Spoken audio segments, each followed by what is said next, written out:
going on, Harvester YouTubers? Today we're doing a buyer's guide on cranks. We're going to start with your one-piece crank that you may have used when you were really young, something that comes on a department store bike, and then we're going to move all the way up to a 48 spline three-piece crank. So we're going to start with a one-piece crank. These are famous for coming on a lot of Walmart bikes and a lot of bikes from the 70s, 80s, and so on. It's a really tried and true mechanism that someone created many, many years ago that works very well. How it works is it uses ball bearings. These are steel ball bearings in a cage that you need to grease, and then they're held together in a cup and they turn while you crank. They also use a whole bunch of threaded hardware that comes over here. This setup is definitely not recommended for you if you're a hard rider. These are also known to bend. So let's move on to the next thing. A lot of the very entry-level bikes will come with a three-piece unsealed crank, and again it uses this system, which is the unsealed bearings with a cup and the steel cage bearing. It comes with a threaded axle, and this is where all this hardware fits onto and threads onto. So definitely don't recommend the setup either, but maybe for a beginner bike, probably what your bike is going to come with. The reason I don't recommend this system is because the unsealed ball bearings take a lot of maintenance and you need to keep greasing them. If you don't maintain them, they're going to blow up and these ball bearings are going to fall apart and break and start rattling in your frame. So these two setups definitely more old-fashioned. Now we're going to move on to the classic 8-spline crank. Probably every BMX brand makes an 8-spline crank.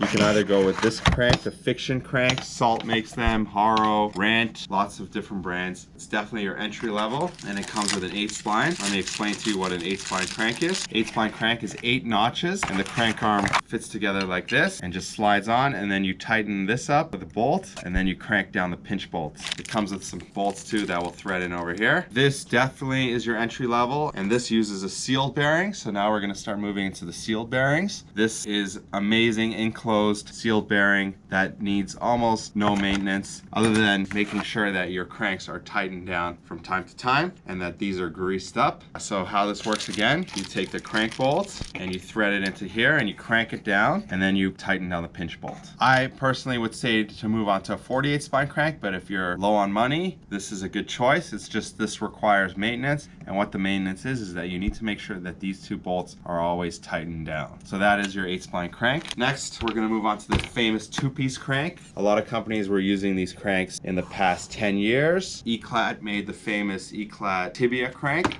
and this is the famous Odyssey Wombolt crank, which is a 2-piece design. What that means is it's a crank arm and the spindle attached, and then a crank arm will fit onto the other part. So here we have the other crank arm, and Odyssey uses a really crazy design where the collar fits on over here. It's kind of working on an elastic. So the collar goes on, and then the Odyssey crank arm fits on top of that. So this is a 2-piece design, and Odyssey has their own version of it. But again, companies like Eclat have their version, which is called the Tibia. So this is the 2-piece design, and the 2-piece again uses a 19mm bottom bracket or a 22mm bottom bracket. The 8-spline uses a 19mm bottom bracket, being an 8-spline 19mm spindle. From here we move on to the 48 spline Salt crank. So it's 48 notches in the crank arm. Let me show you. 48 notches. I would say that an early design of this would have been a profile crank, maybe in the 80s, and then this design is still used till this day. What it is, 48 splines in the crank,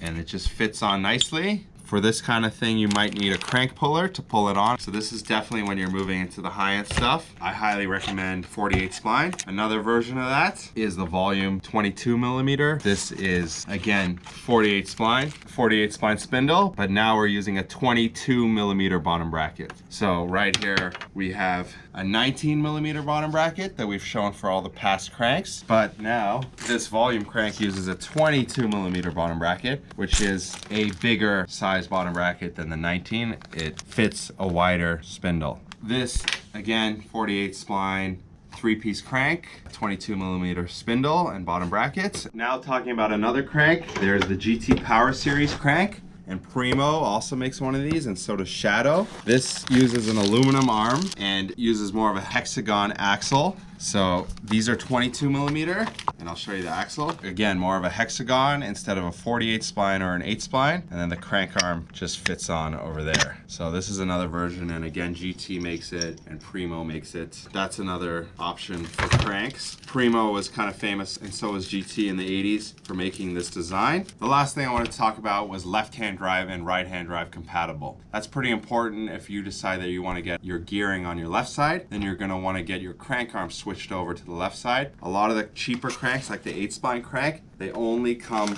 with a right-hand drive sprocket bolt. So you want to look for a crank like Rant, makes an 8 spline crank that's compatible left-hand drive and right-hand drive. And then just like these GT cranks, for example, they have the sprocket bolt on both sides. I would say that if you're maybe around 9 or 10 years old, or you're in high school, you would be perfectly fine with an 8 spline crank as long as you maintain it. But if you think that you're starting to learn a lot more grinds and starting to ride a little bit harder, then you're gonna definitely want to switch to a 48 spline crank. 48 spline cranks are super low maintenance, and that is what I recommend. Comment in the video below what you think and what cranks you ride. Maybe you ride an 8 spline, maybe you ride a 48 spline. Let us know in the comments. And thank you for watching the video. Please like, share, subscribe, and check out some more of our buyer's guide over here. And thanks for watching. See you guys later.